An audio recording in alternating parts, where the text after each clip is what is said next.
এই দেখো খেজুর গাছ এখানে, এই দেখো এখান থেকে আমরা রস পাড়িয়েছি। হ্যাঁ, রস খাওয়া বলে এসেছিলাম মাসিমণিদের বাড়িতে। ওই দেখো খেজুর গাছে এখনও পাখিটা বসে আছে, বসে বসে একটু একটু করে রস খাচ্ছে। ঠিক আছে, দেখতেই পাচ্ছ ছোট্ট একটা পাখি, ওই দেখো। আর এখানে আমরা কি করছি বলো তো, এই দেখো এটা হলো ধনেপাতা গাছ, তার মধ্যে বেতো শাক হয়েছে। এই দেখো, এই দেখো বেতো শাক গাছ দেখতে পাচ্ছ, এই দেখো। আর এগুলো ধনেপাতা গাছ, কি সুন্দর না।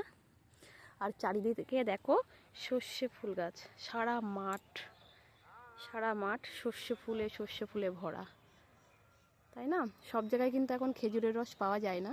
মূলত আমরা খেজুরের রস খাওয়ার জন্য এখানে এসেছি। তো সত্যিই খুব ভালোই লাগলো, একদম টাটকা টাটকা খেজুরের রস খেয়েছি।